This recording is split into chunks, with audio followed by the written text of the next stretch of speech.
Join me as we prepare our planners for November, featuring my newest digital kit, Woven Dreams. I will also share my embellished October pages as well as a book review. Welcome to Plan with me for November. It's Barbara from Vienna, Austria. So inside Woven Dreams, you'll discover 15 journal pages with warm colors and a cozy fabric theme. To complement this, you'll find coordinating monthly planner pages and a set of 9 ephemera pages, as well as 8 collage sheets for extra creative options in your journaling and planning. This kit also works beautifully with my September kit called Autumn Serenity, which was a huge success. So thank you so much to all of you who have purchased that one, or in fact any of my other papers. It makes me so happy when you enjoy the same things I do. And this kit also complements Louise Heinzel's recent beautiful kit called Dried Gatherings. It looks like Louise and I had the same vision in our head. Well, what should I say? We are junk journal sisters after all. Right, Louise? So don't forget, each page in this kit is available in both A4 and US letter sizes. Be sure to select the right format when you make your purchases. All the relevant links can be found below the video.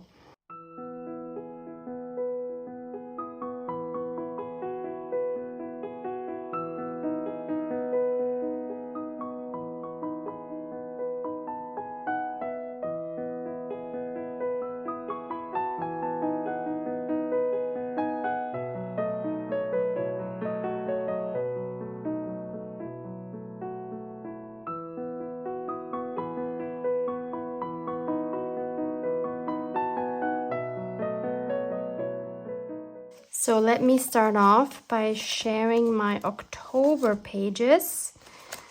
So this month we had the kit Mushroom Garden. I have a Plan With Me playlist linked for you below, and you can find all the digital kits for the relevant months linked under those videos. So we've done this little flip together. Then we have my 10K step tracker. You've seen this. We've done this together in the Plan With Me October video as well. This here was a recent separate video, which is part of my latest series called Making Digitals Your Own. You can find that playlist linked below this video as well if you want to catch up on that. On this double spread, I attached one of my paper bags from last December from 2022, which is a December daily series in which my dear friend Louise Heinzel and I make ephemera during December together with you using prompts. And these paper bags had the prompts and also snacks inside. And I will make the video where we made these paper bags together for you below this video as well. So these are made using the jelly plate. So on this side, I have a sticker and a card from Simon Says Stamp, because I ordered some things from them and I just thought these were kind of cute, so I wanted to keep them. And then on this side, I have a postcard from my dear friend Honey. And in case you're wondering about this, just a post-it that my hubby had stuck on something he had prepared for me. And obviously I'm keeping that. It's so cute. So this is the week we're in now. And whoops, this fell out. These are my to-dos for this week. Still need to add something here. This is a very recent video where I made this hexagon together with you.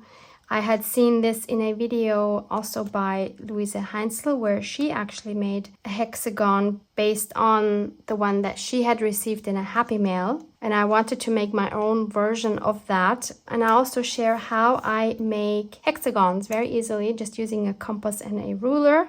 And you can find this video in the Making Digital Your Own playlist, which is linked below. So this is where I'm going to add my to-dos for next week. I still need to do something with this. This was the first video of the Making Digitals Your Own series, so you can find that in that playlist. I still have to add my to-dos under this belly band.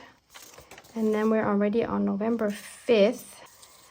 This was a Halloween page I made. I will also link that video for you.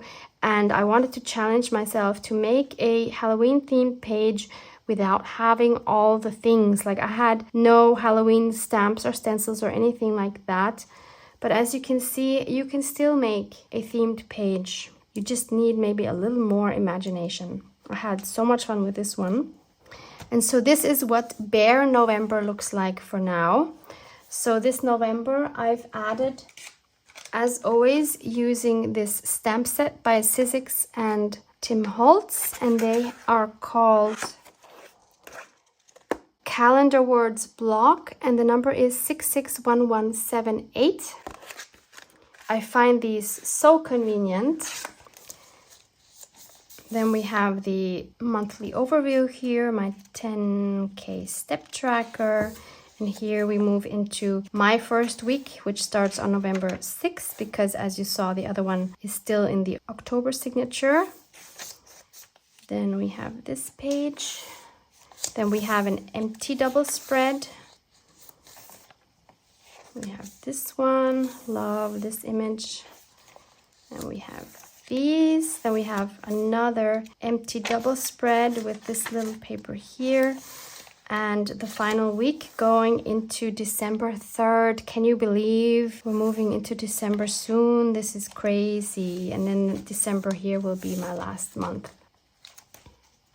So I wanted to start here on this cover page because this is still too empty for me. And I thought I would do something quick and easy. So I'm going to use these, which are again Sizzix and Tim Holtz.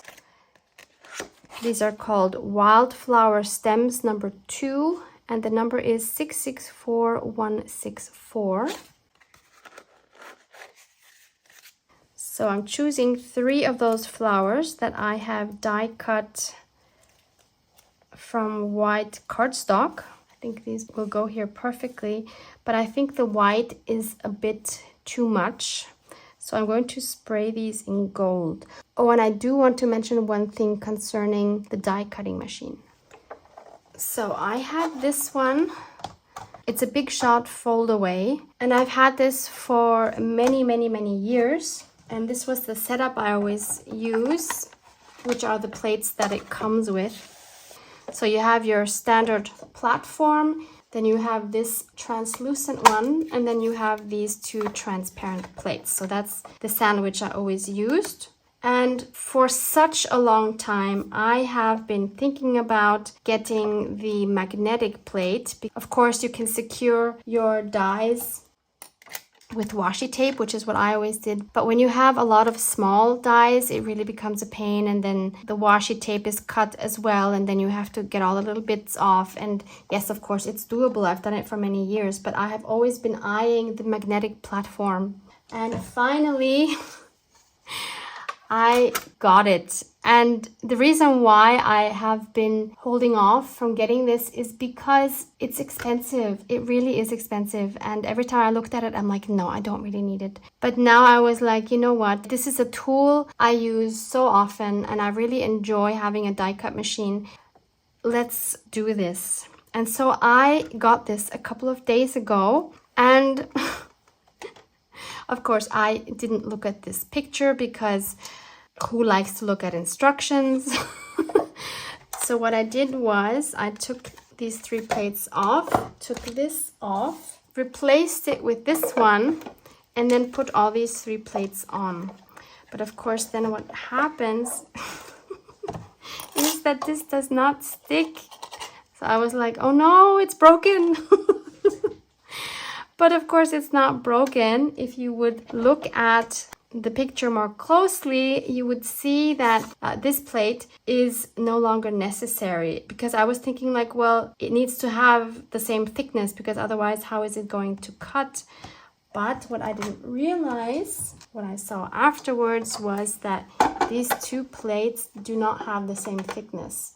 So this magnetic plate is a little thicker than the standard one that comes with the tool.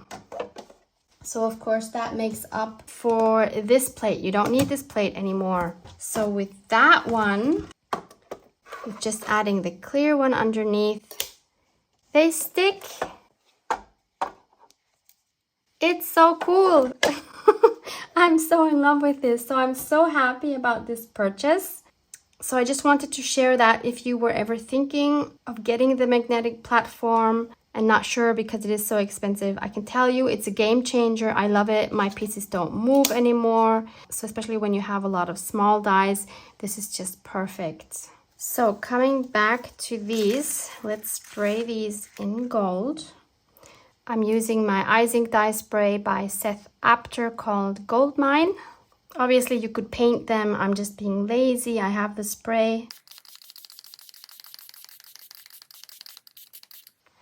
And I also want to add some of this distressed mica stain called Snow Flurries. It is a beautiful blue.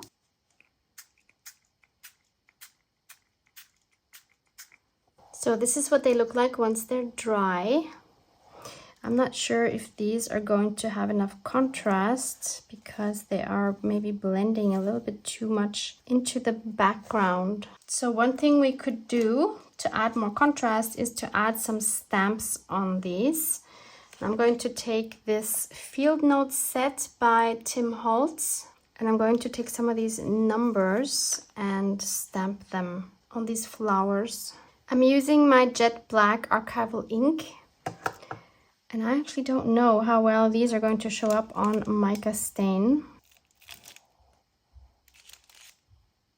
Okay, not so bad.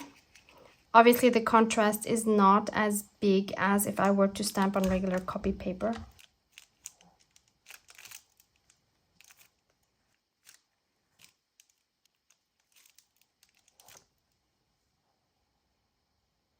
It's not providing as much contrast as I had hoped. I'm just going to roll with it. Glue these down. By the way, because I see this Halloween page here, if you received my newsletter and you received the last one from beginning of October, you might have read that I was planning on going on a spooky tour in Vienna. And I did with two of my friends, and it was awesome. I'm not someone who likes spooky or, you know, horror movies or anything like that. But I just thought it would be so interesting to find out about a different side of Vienna. And we actually went on Friday the 13th, which added another bit of spookiness to it. And this was a tour in English. We were, I don't know, maybe 20 people. Of course, we were the only Viennese, the only ones that actually lived in Vienna. The guide was very surprised, like, why would you take a tour of Vienna? And I was like, well, I don't know that side of Vienna, so super interesting. So the guide was a lady who was born and grew up in Vienna until she was 8, then moved to the US, somewhere Midwest, I don't remember where exactly, and then moved back here 8 years ago. And I would guess she's like in her mid-30s. So when she speaks English, she sounds like an American. And when she speaks German, she also sounds like an American. She has a very cute accent.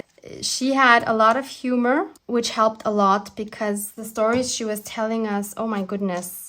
I told her afterwards I will never look at Vienna the same way, because she took us to all these buildings and told us all the history and what happened there, and some of the things were really, really grueling. And I was especially surprised. We came to one house and she told us that, and I have to look this up because this really interests me. A lady lived there. She was called the Blood Countess. And she is apparently the woman that has murdered the most people in her life throughout all of history. So she tortured and killed 650 girls.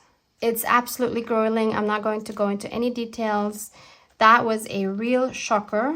Not all of the stories were as gruesome as that, but obviously many horrible things happened, especially in the Middle Ages, as did in most countries. The tour lasted 1.5 hours and we really enjoyed it. I was worried that I would have nightmares after this, but it was totally fine. So maybe that's something you want to look into where you live. Maybe they have some interesting tours about your city that you're not even aware of. So this is my intro page for November. I am semi-happy with it. Maybe I'll come up with something else that I can add later. It's okay for now. So then let's move on to my first full week of November. So I need to add something here where I can add a card or a tag where I can put my to-dos on. So as always, I've already printed out all of my ephemera. There's a lot. I tend to print these out on 200 GSM cardstock because I like when the cards and everything have substance and the pockets as well. And there is one, here. There's this long one here that I think would work ideally as a belly band. Yeah, I think that would be beautiful. And inside here, I can then tuck a card or something. And while I procrastinate about how to add this and what kind of embellishment to make, let's go into a book review. Actually, it's kind of two books. So the first one I want to share is this one, The Girls in the Garden by Lisa Jewell. So this is my fourth book I read by Lisa Jewell. I loved the 3 previous ones. And by the way, can I just mention, I love this format. It has a narrow, tall format. So beautiful to hold in your hands and read. So I love that about it. But that's pretty much all I loved about it. I'll just quickly share the synopsis. Imagine that you live in a picturesque communal garden square, an oasis in urban London where your children run free, in and out of other people's houses. You've known your neighbors for years and you trust them implicitly. You think your children are safe, but are they really? On a midsummer night, as a festive neighborhood party is taking place, preteen Pip discovers her 13-year-old sister Grace lying unconscious and bloody in a hidden corner of a lush rose garden. What really happened to her and who is responsible? I'm not even sure why I picked this up. I read about half of it and then I finally gave up. I was so bored with this book. The first chapter starts out strong. We follow Pip as she finds Grace laying on the ground. But then the subsequent chapters, I have the feeling that nothing is happening. And I didn't have the feeling this book is going anywhere. And I struggled through it for a couple of weeks until I finally decided, no, there's no point in struggling through this. I have many other books I want to read. So I gave up on this. Let me know if you have a different experience with this particular book. I would love to know if you enjoyed it or if you had similar struggles. I don't know whether I will be reading more from Lisa Jewell. And I also wasn't sure whether it was my mindset that was the problem or whether it was the book. So I tried another book, which was this one called Maybe in Another Life by Taylor Jenkins Reid. So this is the 4th book I read by Taylor Jenkins Reid. I really enjoy her writing style. I gave The 7 Husbands of Evelyn Hugo 4.5 stars, Daisy Jones and the Six 4 stars, and Carrie Soto is Back also 4 stars. So I had high hopes for this book and it did not disappoint. So let me read you the synopsis on the back. So at the age of 21, Hannah Martin still has no idea what she wants to do with her life. She has lived in 6 different cities and has held countless meaningless jobs since college. But on the heels of a disastrous breakup, she has finally returned to her hometown of Los Angeles. To celebrate her first night back, her best friend Gabby takes Hannah out to a bar where she bumps into her high school boyfriend Ethan. It's just past midnight when Gabby asks Hannah if she's ready to go. Ethan quickly offers to give her a ride later if she wants to stay. Hannah hesitates. What happens if she leaves with Gabby? What happens if she leaves with Ethan? In concurrent storylines, Hannah lives out the effects of each decision. Quickly, these parallel universes develop into surprisingly different stories with far-reaching consequences for Hannah and the people around her, raising questions including, and this is what got me to pick up the book, is anything meant to be? How much in our lives is determined by chance? And perhaps most compellingly, is there such a thing as a soulmate? Hannah believes there is, and in both worlds she believes she found him. So this story is based on the theory that there are parallel universes and that there are an infinite number of versions of ourselves out there living different lives. So I looked this up, and currently there is no proof of this theory, but I find it really fascinating. So this book is mostly a mature coming-of-age story about fate and choices and finding happiness when you're around 30 and still have nothing figured out in your life. I thought it was a clever idea to have the two versions of her life in alternating chapters, which made for a really fun and fast read. You have the fate versus free will topic, which has been done many times over, of course, and yet Reed's take on it is refreshing and uplifting. So on Goodreads, this book has an average rating of 3.8, and I'm giving this another 4. So that just proved that it wasn't me, it was the book. Maybe if I would have read this at a different time, I would have enjoyed it more. So this is one I can definitely recommend. I just realized I need to add, I still haven't done that.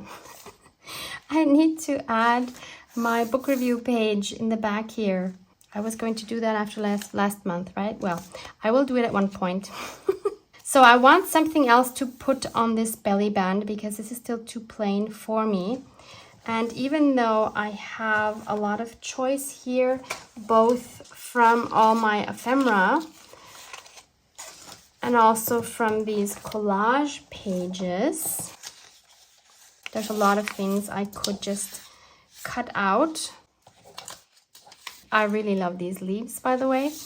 I also considered some images from previous kits. As I mentioned before when I showed you the digital versions, this goes really well also with my Autumn Serenity kit. Look at this. This is just perfect, isn't it?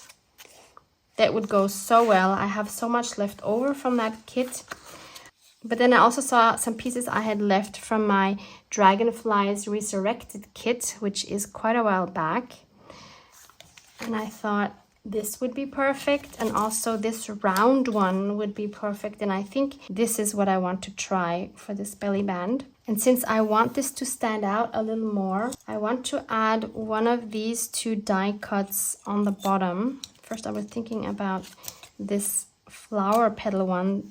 By the way, this is a random no-name one, but I don't think that would stand out enough. I do want to try this one here. It's quite big, which I think would go really well with this very chunky belly band. And I want to try to cut this out of felt. I've never tried that before. I did hear Tim mention that in one of his live videos, that the thin lids cut through felt, so I want to try that. I'm not sure if this is the best die to try it with because of these intricate pieces on the edge here, but we're just going to have to try and see, right? Otherwise, I will take this one as a plan B. Oh, it even holds through the felt. Look at that, it's not moving. How cool.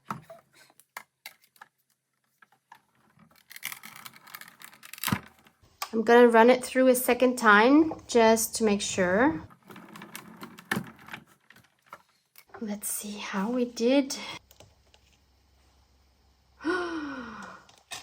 Wow, that's perfect. Oh, no, Spoke too soon. Yeah, these are too flimsy. Look at that. Aw. Yeah, so felt works, but not with flimsy parts.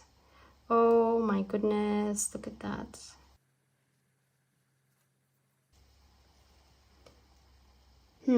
So why don't we just cut off all of these and we just have a circle.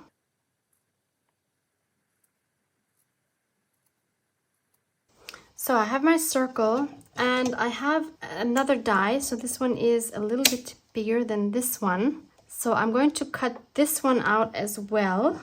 And I'm going to use fabric for that. And I want to use this one by Seth Apter from the Storyboard collection, and it's called Shine. And I think that these colors go really well with the green felt here.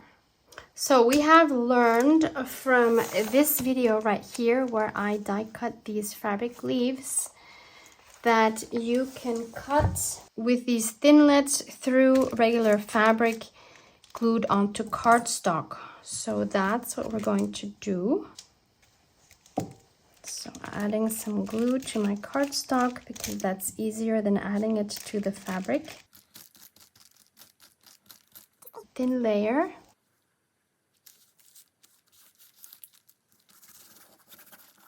So once it's dry, we can cut out our shape.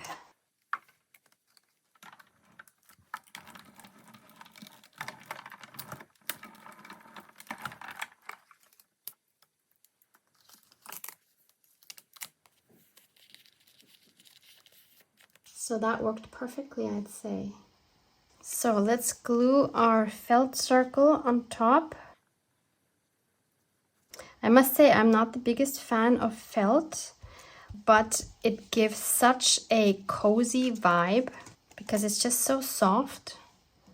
It's perfect for the colder months.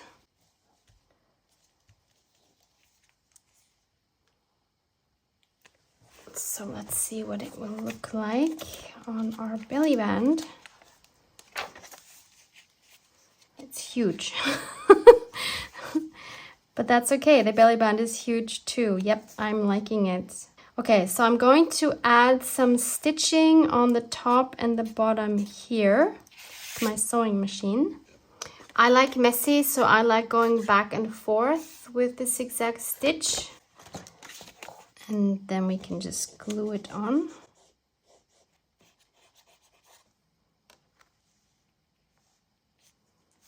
I like that it peeks out from the top and the bottom of my page a little bit.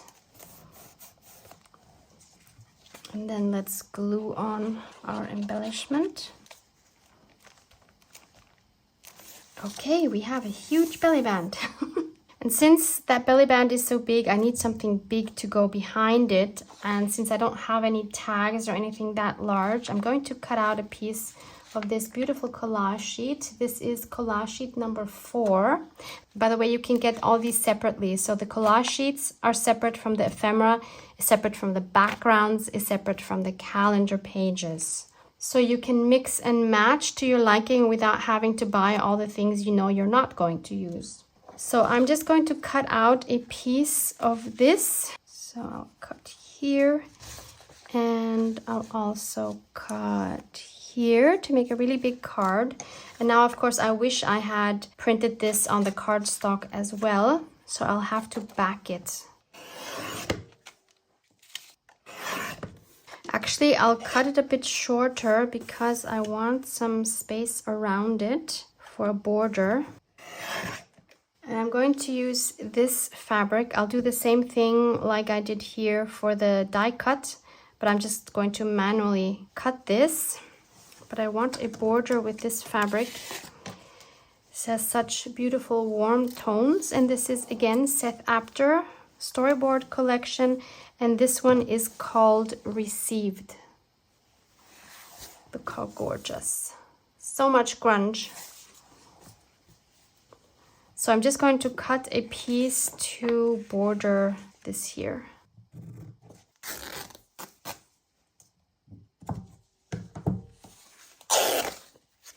So I cut this piece of cardstock to be a little bit smaller than my piece of fabric because I do want the fuzzy edges. And this is going to be my place to add my to-dos, but this is quite plain, so I want to add a fun pattern to that. So I'm going to take this stencil. It's by Ranger and Diane Reevely, and it's called, what is it called? It's called Coins Large with the number DYS78012. And I'm going to use Rusty Hinge Distress Oxide and my makeup brush.